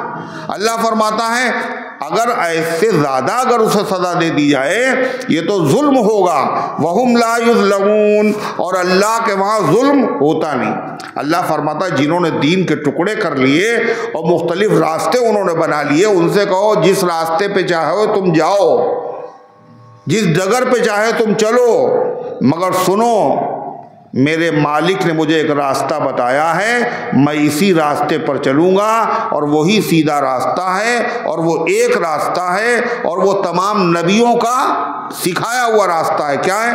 وَقُلْ إِنَّنِي هَدَانِي رَبِّي إِلَىٰ صِرَاطٍ مُسْتَقِيمٍ. آپ کہہ دیجئے مجھے بتا دیا ہے، مجھے سکھا دیا ہے میرے رب نے سیدھا راستہ. وہ سیدھا راستہ کون سا ہے؟ جو ہر نبی نے اپنی امت کو سکھایا. توحید کا راستہ، رسالت کا راستہ، قیامت کا راستہ. دیناً قیما ملت ابراہیم حنیفا. یہ مضبوط دین ہے، یہ دین کبھی ختم ہونے والا نہیں ہے. یہ ابراہیم علیہ السلام کا دین ہے. اے عربو، تم کہتے ہو ابراہیم کے ماننے والے، اور تم نے 360 بتوں کو خدا بنا رکھا ہے. ابراہیم تو موحد تھے، ایک خدا کو مانتے تھے. اے یہودیوں، تم کہتے ہو ابراہیم ہمارے ہیں، وہ تو مشرک نہیں تھے، تم شرک کرتے ہو. عیسائیوں، تم کہتے ہو ابراہیم ہمارے ہیں اور تم تو شرک کرتے ہو. کیا ہے؟ حنیفہ وما کان من المشرکین. اور ابراہیم شرک کرنے والوں میں سے نہیں تھے. اپنے دین کا خلاصہ لوگوں کو بتا دیجئے. میرے دین کا خلاصہ کیا ہے؟ قل، آپ کہہ دیجئے ان صلاتی، بے شک میری نماز، وَنُسُكِي. نسک کے 3 معنی ہیں. ایک نسک کے معنی قربانی، دوسرے نسک کے معنی حج والے کام. حاجی جو حج والے کام کرتا ہے، احرام باندھنا، طواف کرنا، قربانی کرنا، سعی کرنا، یہ سب کیا کہتے ہیں؟ نسک۔ اور نسک کے تیسرے معنی عبادت، تینوں معنی بن سکتے ہیں۔ آپ کہہ دیجئے دنیا سے ان صلاتی، بے شک میری نماز، میرا حج، میری قربانی اور میری عبادت، اور کیا؟ ان صلاتی و نسکی و محیای و مماتی للہ رب العالمین، اور میرا جینا اور میرا مرنا صرف اللہ کے لیے ہے جو رب العالمین ہے۔ ظاہر بات ہے زندگی جب اللہ کے قبضے میں ہے، موت اللہ کے قبضے میں ہے، تو عبادت کیا کسی اور کی ہونا چاہیے؟ عبادت اسی کی ہونا چاہیے۔ میرا جینا اور مرنے کا مطلب جینے کی حالت میں جو عمل ہے یہ بھی اللہ کے لیے ہیں، اور مرنے کے بعد جو عمل ہے وہ بھی اللہ۔ مرنے کے بعد کون عمل کرتا ہے؟ کب مرنے کے بعد کے عمل کون سے ہوتے ہیں پتہ ہے؟ وصیت کی آپ نے مرنے سے پہلے، اتنا فلاں مدرسے میں دے دینا، اتنا فلاں مسجد میں دے دینا، اور دیکھو میرے بعد اس پیسے سے حج کرا دینا، اس پیسے سے ایک مدرسہ قائم کر دینا۔ یہ کیا ہے؟ مرنے کے بعد کے عمل ہیں۔ زندگی کے عمل ہو یا مرنے کے بعد کے عمل ہو، یہ سب کس کے لیے ہیں؟ صرف اور صرف اللہ کے لیے ہیں جو رب العالمین ہے۔ لا شریک لہ، اس کا کوئی شریک نہیں۔ وبذالک امرت، اور مجھے اسی بات کا اللہ کی طرف سے حکم دیا گیا۔ وانا اول المسلمین، اور میں پہلا مسلمان ہوں۔ اے پیغمبر آپ کہیے میں پہلا مسلمان ہوں۔ مطلب ہر نبی اپنی امت سے پہلے مسلمان ہوتا ہے، امت بعد میں مسلمان ہوتی ہے، نبی پہلے۔ مسلمان کا مطلب فرما بردار، اللہ کے حکموں کو ماننے والا۔ امت بعد میں مانتی ہے، نبی پہلے مانتا ہے۔ نبی پہلے ایمان لاتا، امت بعد میں ایمان لاتی ہے۔ اللہ کے نبی سے اللہ کہہ رہا، آپ کہیے میں سب سے پہلے ماننے والا میں ہوں، سب سے پہلے مسلمان میں ہوں۔ ہر نبی اپنی امت سے پہلے مسلمان ہوتا ہے، آپ اپنی امت سے پہلے مسلمان ہیں نہیں۔ دنیا میں جتنے مسلمان تھے، ہوں گے اور ہیں، ان سب میں سب سے پہلے مسلمان جناب محمد الرسول اللہ صلی اللہ علیہ وسلم ہیں۔ کیسے؟ آدم سے بھی پہلے، نوح سے بھی پہلے، ابراہیم سے بھی پہلے۔ کیوں آخر کیوں؟ اس لیے کہ آپ نے فرمایا کنت نبیا وآدم بین الماء والطین، میں نبی تھا جب آدم علیہ السلام پانی اور مٹی کے بیچ میں تھے، یعنی آدم کا بھی پتلا بھی نہیں تیار ہوا تھا اور میری نبوت کا فیصلہ پہلے ہی ہو چکا تھا۔ عالم ارواح میں جب اللہ نے سوال کیا تھا الست بربکم، کہ میں تمہارا رب نہیں ہوں، کس کی روح نے سب سے پہلے جواب دیا تھا؟ محمد الرسول اللہ صلی اللہ علیہ وسلم کی روح نے کیا کہا تھا؟ بلا۔ اور آپ نے جو جواب دیا، یہی جواب سن کر ساری نبیوں کی روحوں نے اور تمام انسانوں کی روحوں نے جواب دیا تھا۔ اللہ کے نبی کا یہ فیض خالی دنیا میں جاری نہیں ہوا، کب سے جاری ہے؟ عالم ارواح سے جاری ہے۔ سلام اس پر کہ جس کا فیض ہے سارے زمانے میں، اور سلام اس پر تبسم گل کا جس کے مسکرانے میں۔ اور آپ کا فیض پچھلے درس میں بتایا تھا کب جاری ہوگا؟ قیامت کے دن۔ ہر نبی کے امتی کس کے پاس جائیں گے آخر میں؟ آپ ہی کے پاس۔ آپ ہی کی سفارش سے کیا ہوگا؟ حساب کتاب شروع ہوگا، 40,000 سال تک کھڑے رہیں گے، حساب کتاب کچھ نہیں ہوگا، اور آپ ہی اس وقت کام سب کے آئیں گے۔ اللہ فرماتا ہے قل اغیر اللہ ابغی ربا، جب ہمیں سیدھا راستہ اللہ نے بتا دیا تو کیا اللہ کے علاوہ کسی اور کو ہم رب مان لیں؟ یہ ہم سے نہیں ہو سکتا، اور ہم سے یہ امید بھی نہ رکھنا اللہ کے علاوہ کوئی رب ہو بھی نہیں سکتا۔ کیوں؟ وَهُوَ رَبُّ كُلِّ شَيْءٍ، ہر چیز کا مالک وہ ہے۔ چیز میں کیا آتا ہے کیا نہیں آتا، جو چیزیں موجود ہیں ہر چیز کا مالک اللہ ہے۔ جب اکیلے اللہ سب کا مالک ہے، باقی سب اس کی ملکیت میں ہے، تو ان میں سے کوئی خدا کا پارٹنر بن سکتا ہے؟ سب تو مملوک ہیں، اکیلا مالک وہ ہے۔ وَلَا تَكْسِبُ كُلُّ نَفْسٍ إِلَّا عَلَيْهَا، مکے کے مشرک مسلمانوں سے کہتے تھے اتبعوا سبیلنا ولنحمل خطایاکم۔ دیکھو ایسا ہے کہ پہلے بھی تم لوگ ہمارے دین پر تھے، ہمارے مذہب پر تھے، اور ایسا کرو ہمارے مذہب میں پھر سے آ جاؤ، اور تمہیں اگر ڈر لگ رہا ہے کہ قیامت کے دن اللہ تعالیٰ پوچھے گا اور سوال کرے گا اور سزا دے گا، تو ڈرنے کی بات نہیں ہے، جو کچھ ہوگا ہم جھیل لیں گے، ہمارا مذہب قبول کر لو۔ صاف صاف اتبعوا سبیلنا، ہمارے دین کو قبول کر لو، ولنحمل خطایاکم، تمہارے گناہوں کا بوجھ ہم قیامت کے دن اٹھا لیں گے، ڈرو نہیں۔ اللہ جواب دے رہا ہے قرآن میں مسلمانوں کی طرف سے، کیا؟ قیامت ہے، وہ دنیا نہیں ہے، وہاں کوئی کسی کا بوجھ نہیں اٹھائے گا۔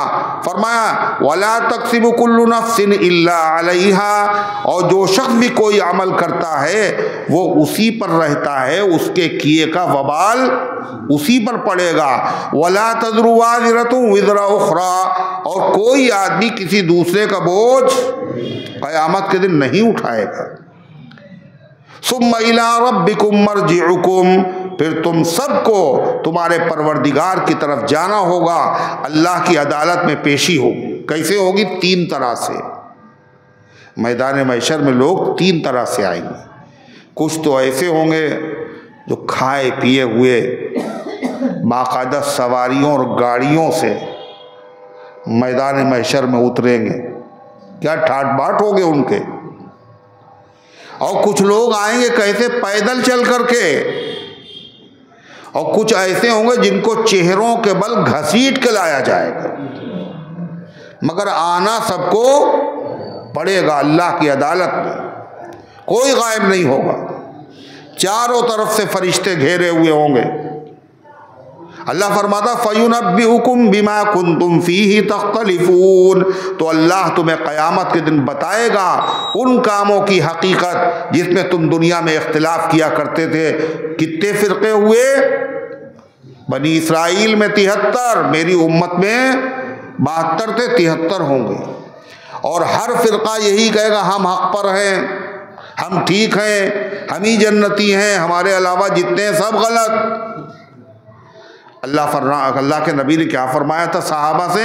ہوں گے ضرور اختلاف امت میں، فرقے بھی بنیں گے، مگر تم گھبرانا نہیں، ہم تمہیں ہدایت پر رہنے کا راستہ بتاتے ہیں۔ کیا ہدایت پر رہنے کا راستہ؟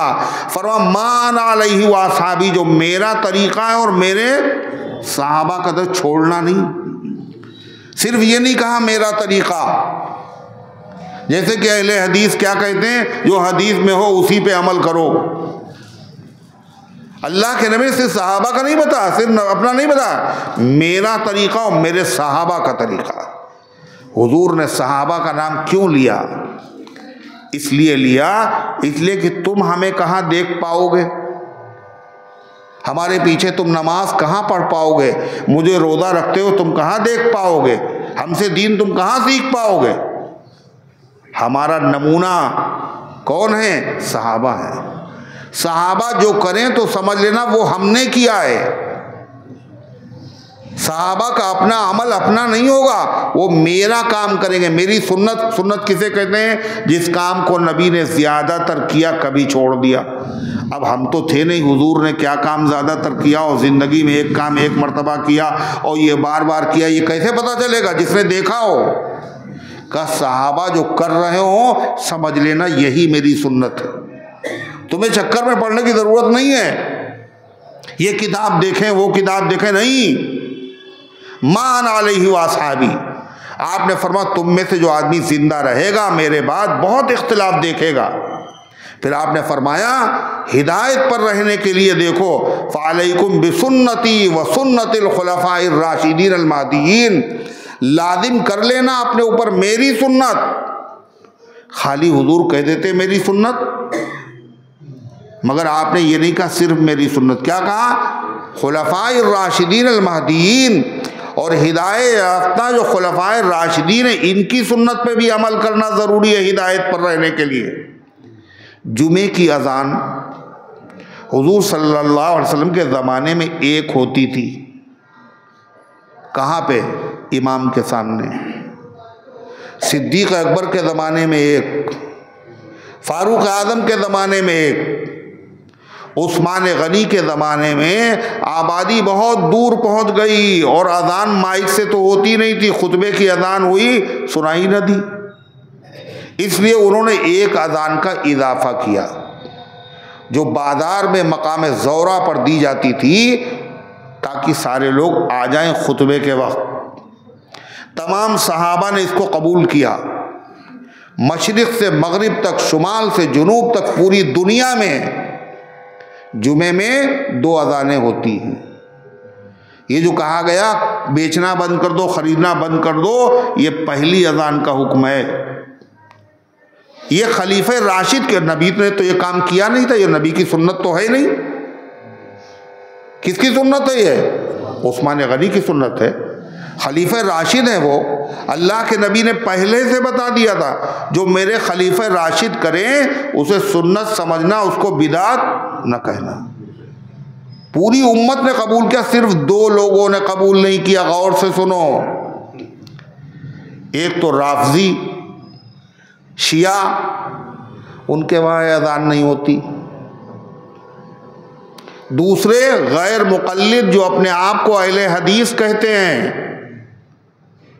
رفع یدین حدیث میں ہے، رفع یدین حدیث میں رفع یدین نہ کرنا بھی ہے، کرنا بھی ہے. اسی پہ اصرار کیوں ہے؟ گلے میں موٹی سی چین پہنے ہوئے ہیں، کاہے کی؟ چاندی کی. یہ بھی حدیث میں ہے کیا؟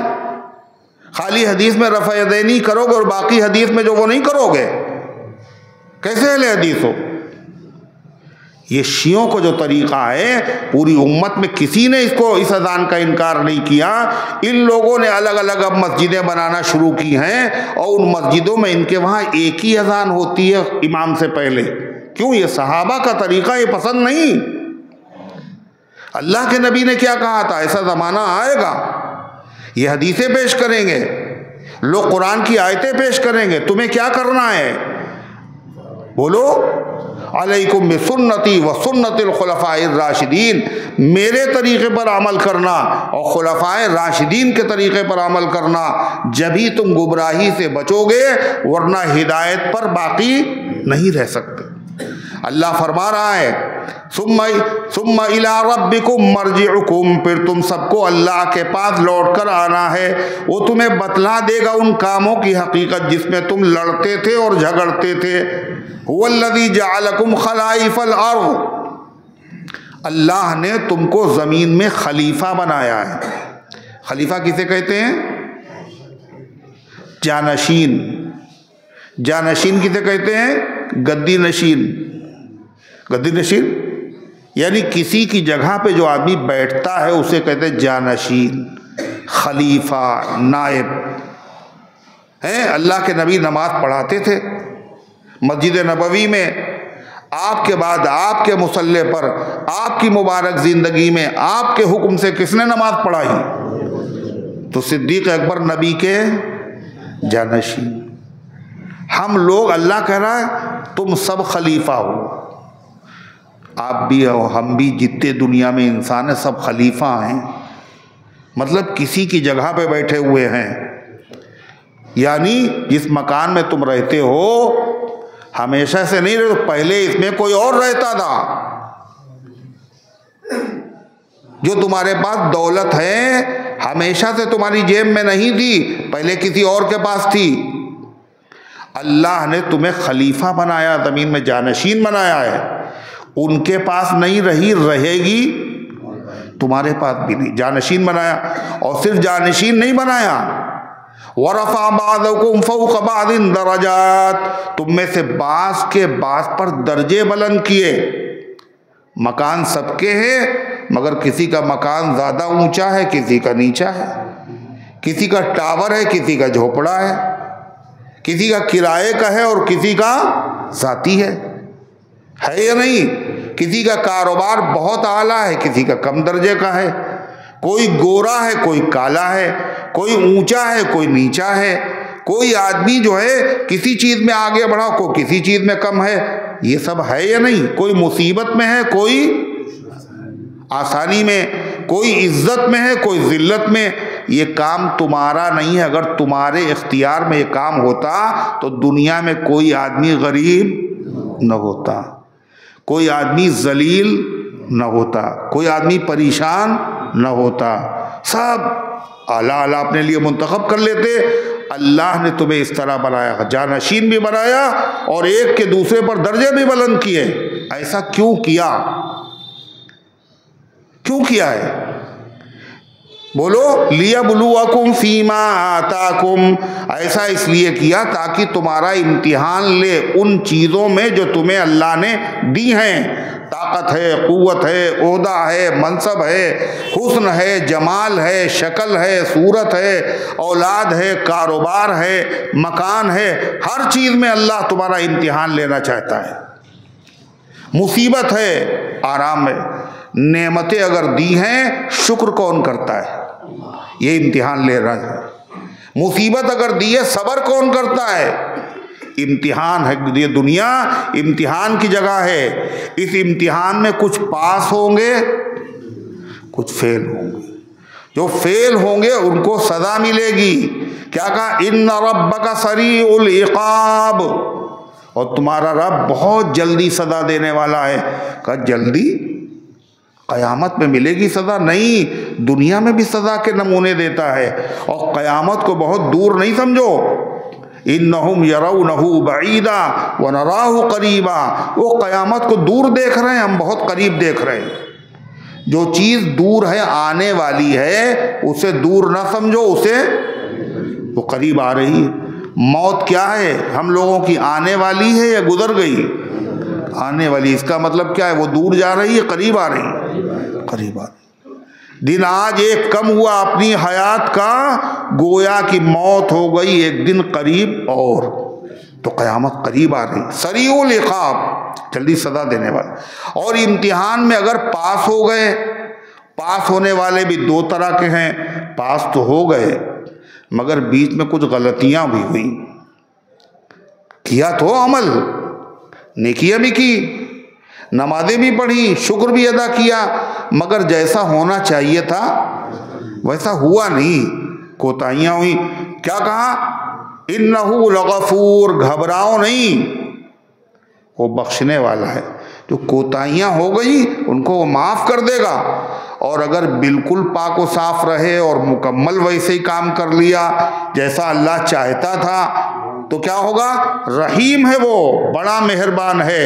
اس کی نوازش قیامت کے دن دیکھنے والی ہوگی، کیسے نوازے گا، جس طرح نوازے گا ایسے کوئی نوازنے والا نہیں، اور ایسی سزا دے گا ایسا کوئی سزا دینے والا نہیں۔ لا يعذب عذابہ احد ولا یوثق وثاقہ احد، اللہ ایسا عذاب دے گا ایسا کوئی عذاب نہیں دے سکتا۔ مطلب جہنم میں عذاب ہوگا نا، فرشتے عذاب دیں گے، سانپ کاٹیں گے، بچھو کاٹیں گے، آگ جلائے گی۔ اللہ کہتا نہ آگ سے ایسی تکلیف ہوگی، نہ بچھوؤں سے ایسی تکلیف ہوگی، نہ جہنم کے کسی عذاب سے ایسی تکلیف، جیسا عذاب ہم دیں گے۔ وہ کون سا عذاب ہوگا؟ اللہ کہہ رہا ہے لا يعذب عذابہ احد، ویسا عذاب تو کوئی دے ہی نہیں سکتا۔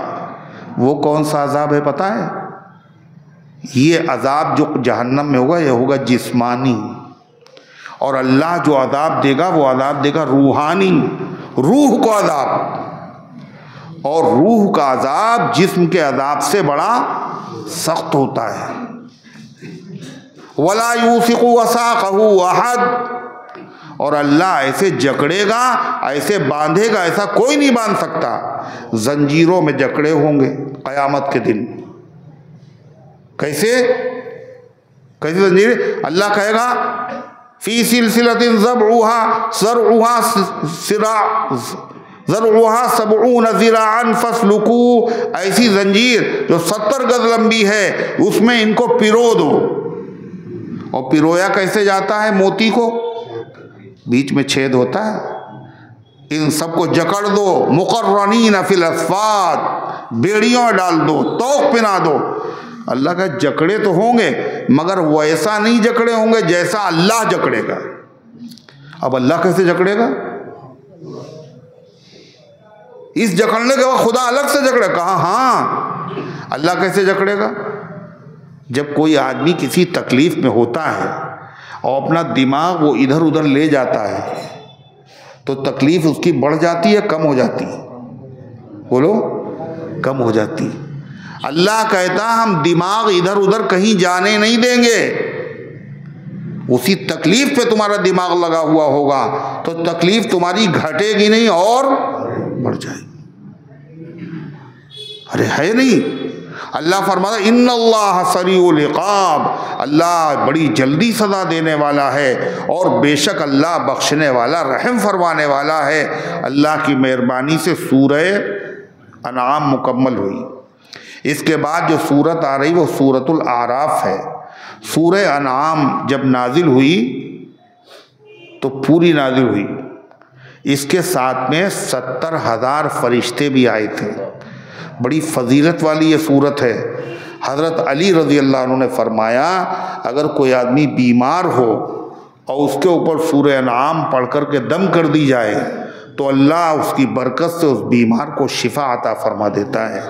اللہ تعالیٰ ان گزارشات کو قبول فرمائے، عمل کرنے کی توفیق عطا فرمائے۔ محمد زید کی والدہ کی طبیعت خراب ہے، اسپتال میں ایڈمٹ ہیں۔ نصیر احمد صاحب کی والدہ کومے میں ہیں، اللہ ان کے حال پہ رحم فرمائے اور اللہ تعالیٰ شفاء کاملہ عطا فرمائے۔ محمد طارق کا انتقال ہو گیا ہے، انا للہ و انا الیہ راجعون۔ اللہ تعالیٰ ان کی مغفرت فرمائے اور درجات کو بلند فرمائے۔ محمد ارسلان کی والدہ کا انتقال ہو گیا، انا للہ و انا الیہ راجعون۔ محمد فیصل کی ساس کا انتقال ہو گیا، انا للہ و انا الیہ راجعون۔ محمد اقبال کی والدہ کا انتقال ہو گیا، انا للہ و انا الیہ راجعون۔